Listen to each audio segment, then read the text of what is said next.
ನಮಸ್ಕಾರ, ನಾನು ನಿಮ್ಮ ಡಾಕ್ಟರ್ ಸಿ ಎ ಕಿಶೋರ್. ಚಿತ್ರಲೋಕದಲ್ಲಿ ನಾನು ಅನೇಕ ವಿಡಿಯೋಗಳನ್ನು ನೋಡಿದ್ದೀರಿ, ಈಗ ನೋಡ್ತಾ ಇದ್ದೀರಿ, ಮುಂದಕ್ಕೂ ನೋಡ್ತೀರಿ.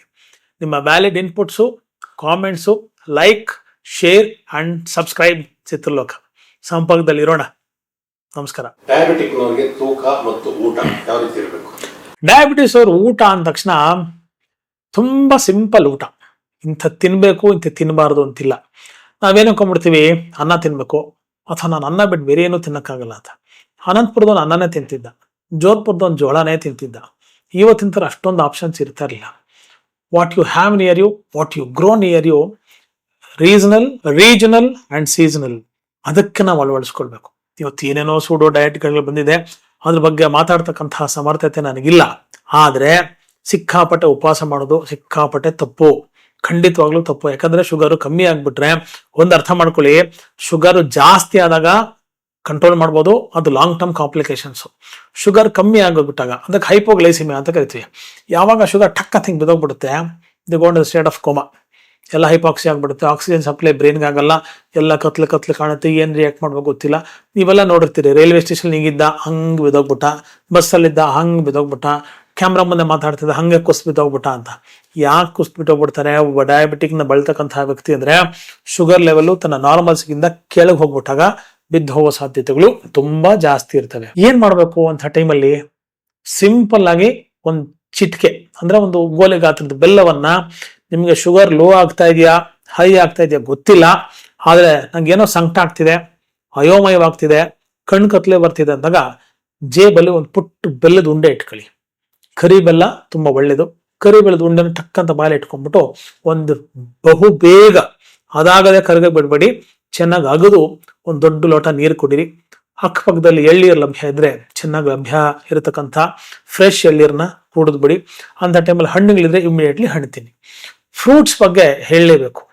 ತಿನ್ನಬಾರದ ಫ್ರೂಟ್ಸ್ ಯಾವ್ಯಾವ್ದು ಗೊತ್ತಾ? ಒಬ್ಬ ಮಧುಮೇಹಿ ಹಲಸಿನ ಹಣ್ಣು, ಮಾವಿನ ಹಣ್ಣು, ಸಪೋಟ, ಸೀತಾಫಲ, ದ್ರಾಕ್ಷಿ, ಬಾಳೆಹಣ್ಣನ್ನ ಶುಗರ್ ತುಂಬಾ ಕಂಟ್ರೋಲ್ ಇದೆ, ನಿಮಗೆ 140-150 ರೇಂಜಲ್ಲಿ ಶುಗರ್ ಇದೆ ಅಂದಾಗ ಈ ಹಣ್ಣುಗಳನ್ನ ಸಂಪೂರ್ಣ ವರ್ಜಿಸ್ಬೇಕಂತಿಲ್ಲ, ಅಲ್ಪ ಪ್ರಮಾಣದಲ್ಲಿ. ನನ್ನ ಪಕ್ಕ ಇರತಕ್ಕಂಥ ಒಬ್ಬ ನಾನ್ ಡಯಾಬಿಟಿಕ್ 20 ಹಲಸಿನ ತೊಳೆ ತಿನ್ನೋ ಸಮರ್ಥತೆ ಅವನಿಗಿದೆ ಅಂದಾಗ ನಾನು ಒಂದಕ್ಕೆ ಸೀಮಿತ ಆಗಬೇಕು. ಯಾಕೆ ಒಂದಕ್ಕೆ ಸೀಮಿತ ಆಗಬೇಕು? 20 ವರ್ಷ ಡಯಾಬಿಟಿಸ್ ಬಂದಿದೆ, ಇನ್ನು 80 ವರ್ಷ ಜೀವನ ನಡೆಸ್ಬೇಕಲ್ವಾ? 80 ವರ್ಷ ಪ್ರತಿನಿತ್ಯ ಒಂದೊಂದು ತೊಳೆ ತಿಂದರೆ ಶುಗರ್ ಕಂಟ್ರೋಲ್ ಇರುತ್ತೆ. ನೆಕ್ಸ್ಟ್, ಲೈಫ್ ಸ್ಟೈಲ್ ಬಗ್ಗೆ ನಾನು ಮಾತಾಡಬೇಕು. ಹಾಲು ಕುಡಿಬೋದಾ ಬೇಡವಾ? ನಿದ್ದೆ ಎಷ್ಟೊತ್ತು ಮಾಡಬೇಕು? ನಾನು ಅನ್ನನೇ ತಿಂತಾ ಇದ್ದೀನಿ, ಅನ್ನಕ್ಕೆ ಏನಾದರೂ ಆಲ್ಟರ್ನೇಟಿವ್ ಇದೆಯಾ? ಖಂಡಿತ ಅನ್ನ ತಿನ್ಬೋದು. 2 ಹೊತ್ತಲ್ಲ 3 ಹೊತ್ತು ಅನ್ನ ತಿನ್ಬೋದು, ಆದರೆ ಪ್ರಮಾಣ ಕಡಿಮೆ ಇರಬೇಕು. ಇಷ್ಟು ಕೈ ತುಂಬ ಅನ್ನ. ರೀಪ್ಲೇಸ್ಮೆಂಟು ಸಾಧ್ಯ ಆದರೆ ನೀವು ರಾಗಿ ಮಾಡ್ಕೊಳ್ಳಿ, ಜೋಳ ಮಾಡ್ಕೊಳ್ಳಿ, ಸಾಮೆ, ನವಣೆ, ಸಜ್ಜೆ, ಕೊರ್ಲು, ಬರ್ಗು, ಊದ್ಲು, ಆರ್ಕ, ಎಷ್ಟು ಬೇಕು ಎಕ್ಸಾಂಪಲ್ಸು. ಒಂದು ಮೀಲು ಸೆಮಿ ಬಾಯ್ಲ್ಡ್ ವೆಜಿಟೇಬಲ್ಸ್ನ ಚೆನ್ನಾಗಿ ತಿಂತಕ್ಕಂಥದ್ದು. ಕೆಲವೊಂದು ಫ್ರೂಟ್ಸ್ನ ಕೂಡ ಸ್ವಲ್ಪ ಧಾರಾಳವಾಗಿ, ಪೂರ್ತಿ ಧಾರಾಳವಾಗಲ್ಲ, ಸ್ವಲ್ಪ ಧಾರಾಳವಾಗಿ ತಿಂತಕ್ಕಂಥದ್ದು. ಯಾವುದು? ಬೀಜ ಇರುವ ಜಾತಿಯ ದಾಳಿಂಬೆ ಹಣ್ಣು, ಸೀಡ್ ವೆರೈಟಿ ಪೊಮೊಗ್ರನೇಟ್. ದಾಳಿಂಬೆ ಹಣ್ಣು ಕಟ್ ಬೀಜ ಸಿಗ್ಬೇಕು, ಒಳ್ಳೆ ಫೈಬರ್ ಇರುತ್ತೆ. ಯಾಕೆ ಅಂದ್ರೆ ಡಯಾಬಿಟಿಸ್ ಪೇಷಂಟ್ಗೆ most of the times constipation is one of the ಉಪದ್ರವ, ಸೈಡ್ ಎಫೆಕ್ಟ್ಸ್. ಶುಗರ್ ಜಾಸ್ತಿ ಇದ್ರೆ ಮೋಷನ್ ಸರಿಯಾಗಿ ಆಗಲ್ಲ, ಸರಿಯಾಗಿ ಪಚನ ಕ್ರಿಯೆ ಆಗಲ್ಲ. ಬೀಜ ಇರ್ತಕ್ಕಂತಹ ಜಾತಿಯ ದಾಳಿಂಬೆ ಹಣ್ಣು ಬೀಜ ಸಹಿತ ಅಗದು ಜಿಗುದು ಇರ್ತಕ್ಕಂಥದ್ದು. ಬೀಜ ಇರುವ ಪಪಾಯ, ಬೀಜವನ್ನ ಬಿಸಾಕಿ ಪಲ್ಪನ ತಿಂತಕ್ಕಂಥದ್ದು. ಯಾಕೆ ಬೀಜವಿರುವ ಜಾತಿಯ ಪಪ್ಪಾಯ ಅಂತ ಹೇಳಿದ್ರೆ ಅದರಲ್ಲಿ ನಾರಿನ ಅಂಶ, ಫೈಬರ್ ಕಂಟೆಂಟ್ ತುಂಬಾ ಜಾಸ್ತಿ ಇರೋದ್ರಿಂದ ಆ ಪಪ್ಪಾಯ ಒಳ್ಳೇದು. ಮರಸೇಬು, ನಾಟ್ ದಿ ಸಾಫ್ಟ್ ಬೆರಿ, ಮರಸೇಬು, ಕನ್ನಡದ ಮರಸೇಬು ಗೊತ್ತಲ್ಲ, ತುಂಬಾ ಹಾರ್ಡ್ ಆಗಿ ಅಗದು ಕಚ್ತೀನಿ. ಹಲ್ ಚೆನ್ನಾಗಿದ್ರೆ ಚೆನ್ನಾಗಿ ಮರಸೇಬನ್ನ ತಿಂತಕ್ಕಂಥದ್ದು. Of course apple a day keeps doctor ಅವೇ.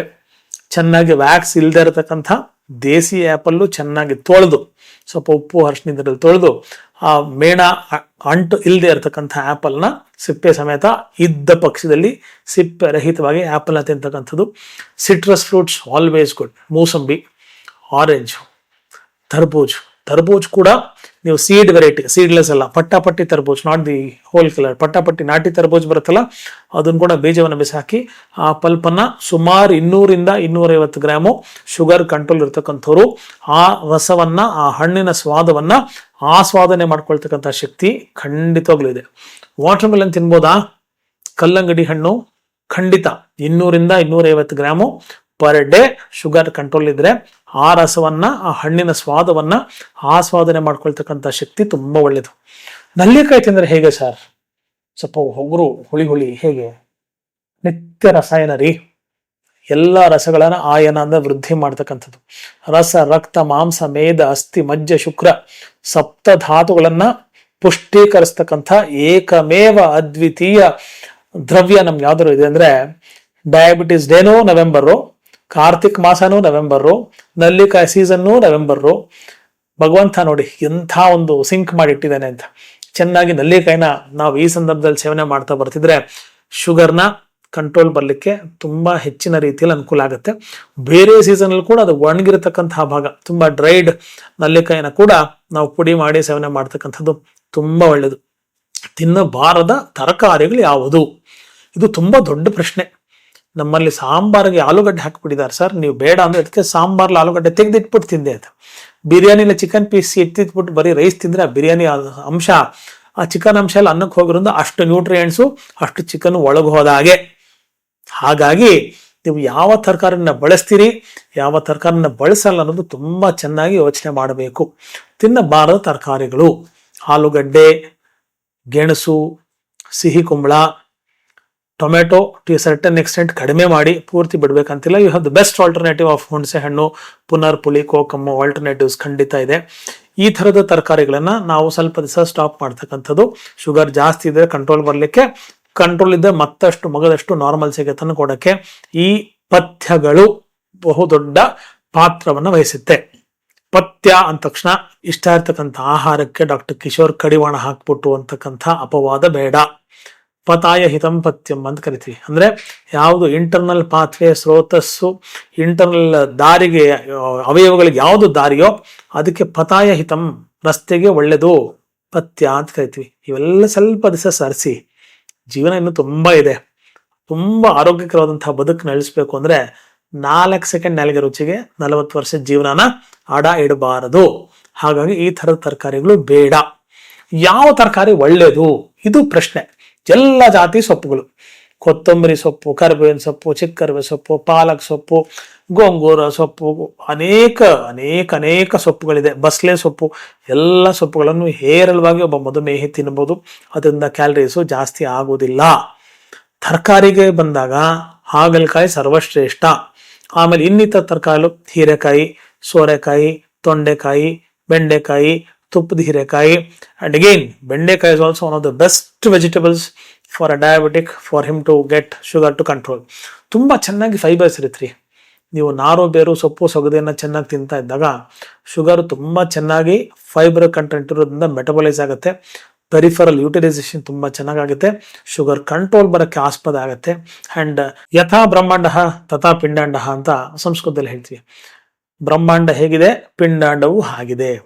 ಒಂದು ಕಡೆ ಎಲ್ಲರ ಕೈಲೂ ಮೊಬೈಲ್ ಇದೆ ಅಲ್ವಾ, ಒಂದು ಕಡೆ ಹಾಗಲಕಾಯಿನ ಡೌನ್ಲೋಡ್ ಮಾಡ್ಕೊಳ್ಳಿ, ಇನ್ನೊಂದು ಕಡೆ ಪ್ಯಾಂಕ್ರಿಯಾಸ್ನ ಡೌನ್ಲೋಡ್ ಮಾಡ್ಕೊಳ್ಳಿ. ಎರಡು ಹಿಂಗೆ ಇಟ್ಕೊಂಡು ನೋಡಿ, ಹೆಚ್ಚು ಕಮ್ಮಿ ಒಂದೇ ಥರ ಕಾಣುತ್ತೆ ಅಲ್ವಾ. ನೀವು ಹಾಗಲಕಾಯಲ್ಲಿ ನಮ್ಮ ಇನ್ಸುಲಿನ್ ಇಂಟರ್ನಲ್ ಸ್ಟಿಮ್ಯುಲೇಷನ್ ಸೆಕ್ರಿಷನ್ ತುಂಬ ಚೆನ್ನಾಗಿ ಆಗೋದ್ರಿಂದ ಪ್ಯಾಂಕ್ರಿಯಾಸ್ನ ಸ್ಟಿಮ್ಯುಲೇಟ್ ಮಾಡ್ತಕ್ಕಂತಹ ಶಕ್ತಿ, ಸಮರ್ಥತೆ ಆ ಒಂದು ಹಾಗಲಕಾಯಿ ಇರೋದ್ರಿಂದ ಡೆಫಿನೆಟ್ಲಿ ಇಟ್ ವರ್ಕ್ಸ್ ವಂಡರ್ಸ್. ಒಬ್ಬ ಮಧುಮೇಹಿ ದಪ್ಪಗಿದ್ದಾನೆ, ಡಯಾಬಿಟಿಸು ಕಂಟ್ರೋಲಿಗೆ ಬರ್ತಾ ಇಲ್ಲ, ಮೇಲಿಂದ ಮೇಲೆ ತಿನ್ನಕ್ಕೂ ರುಚಿಕರವಾಗಿರಬೇಕು ಅಂದಾಗ ಪುನರ್ಪುಳಿ, ಕಾಕಮ್ ಅಥವಾ ಗಾರ್ಸಿನಿಯಾ ಕಂಬೋಜಿ ಅಂತಕ್ಕಂಥ ಅತ್ಯದ್ಭುತವಾದಂಥ ಹುಳಿ ಹಣ್ಣು ಅಂತ ಈ ಮಂಗಳೂರು ಕಡೆ, ಕಾಸರಗೋಡು ಕಡೆ ಹೇರಳವಾಗಿ ಸಿಗುತ್ತೆ. ಗೋವಾ ಕಡೆ ತುಂಬ ಚೆನ್ನಾಗಿ ಬೆಳೆಸ್ತಾರೆ. ಅದನ್ನು ಚೆನ್ನಾಗಿ ಕಿವುಚಿ ಅದಕ್ಕೆ ಒಂದಿಷ್ಟು ಕೊತ್ತಂಬರಿ, ಒಂದಿಷ್ಟು ಕಾರಿಕಾಳು ಮೆಣಸು, ಎಲ್ಲ ನಾನು ಹೇಳಿದಂಥ ತರಕಾರಿಗಳು ಹೀರೆಕಾಯಿ, ಸೋರೆಕಾಯಿ, ಸೌತೆಕಾಯಿ, ತೊಂಡೆಕಾಯಿ, ಬೆಂಡೆಕಾಯಿ, ಗೋರಿಕಾಯಿ, ನುಗ್ಗೆಕಾಯಿ ಎಲ್ಲ ಹಾಕ್ಬಿಟ್ಟು, ನುಗ್ಗೆ ಸೊಪ್ಪು ಕೂಡ ಇದಕ್ಕೆ ಹಾಕ್ಕೊಂಡು ಒಂದು ಥಿಕ್ ಗ್ರೂಯಲ್ ಸೂಪ್ ಥರ ಮಾಡಿಕೊಂಡು ಒಂದಿಷ್ಟು ನಿಂಬೆಹಣ್ಣು ಹಾಕ್ಕೊಂಡು ಸಾಯಂಕಾಲ ಕಬಾಬು, ಬೋಂಡನೋ, ಬಜ್ಜಿನೋ, ಗೋಬಿ 65 ತಿನ್ನೋ ಕಾಲಕ್ಕೆ ಇದನ್ನು ಸಂತೃಪ್ತಿಯಾಗಿ ಒಂದು ಬೋಲ್ ಕುಡಿದ್ರೆ ತೂಕನೂ ಕಮ್ಮಿ ಆಗುತ್ತೆ, ಸ್ವಾದನೂ ಇಷ್ಟ ಆಗುತ್ತೆ, ಶುಗರ್ ಹಿಂಗ್ ಕಂಟ್ರೋಲ್ ಬರುತ್ತೆ. ಮಾಹಿತಿಗಳು ಕೇಳ್ಕೊಂಡ್ರಲ್ಲ, no fear when Ayurveda is here, no fear when I am near. ಯೋಚನೆನೇ ಮಾಡಬೇಡ್ರಿ, ಸಮಸ್ಯೆಗಳು ಕೇಳಿಸ್ಕೊಳ್ಳಿ, ಅರ್ಥೈಸ್ಕೊಳ್ಳಿ, ಅಳವಡಿಸ್ಕೊಳ್ಳಿ, ಗೆಲ್ತೀರ, ಗೆದ್ದೇ ಗೆಲ್ತೀರ.